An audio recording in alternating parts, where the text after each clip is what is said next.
So I know we've worked together a few years at this point. So before working together, how did taxes feel for you? I'll be honest, it used to kind of, the first year would hit and I'd be saying, oh my gosh. Because in the past, I've had two different accountants Yeah. over the last 12 years, and really they were not effective at breaking it down to my level. A lot of people think, oh, you're the doctor, you have understand. So they talk to you on a really high tone level, if you will. I move teeth and I do it fairly well, if I must say so. When you start talking numbers and accounting, that's not my realm. That's not my professional area of expertise. So it's been so nice how you're able to really break it down when I ask you questions. I'm a visual person and you kind of spell it out. And so it makes it very easy. And I'm very grateful for that because in the past it was you would ask something and, they would kind of respond kind of, and you could kind of feel the energy. They would expect you to know that kind of thing. No, that would be like me throwing you in the clinic saying, Yeah. get to it. Couldn't Yeah. do it. So I love that about you. It's Yeah. great. It's been Yeah. a breath of fresh air. It really has. Awesome, awesome. What would you tell maybe another practice owner who might be looking for a CPA, and like you said, you've been through a few here and you've had a few years of ownership under your belt. So what like maybe one piece of advice you would give another dental practice owners maybe in the market for a CPA?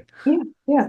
You need to definitely get a CPA that is able to break things down on your level. Like I said, there are a lot of assumptions. I've seen it firsthand that they kind of assume what you know. Yeah. Since you've been doing it for a while, they would assume you know X, Y, and Z. And sometimes they can make you feel like your questions are unwarranted, kind of silly. Cheaper is not always better. We all know that. So you kind of pay for what you get. Yeah. It's very important to have an accountant that communicates well and is responsive. So, in the past, I've sent emails and, they will go and attend it. I've sent texts, no response. That's totally not the situation with you. Highly, highly, highly responsive, communicates well, is very prompt, very professional. It just goes a long way. So they need to look for someone who, again, is able to break things down and just make it simple for them, and somebody who is on top of their game as far as all the tax benefits, all that Yeah. jazz like we just went over. And yeah, just being there, being available.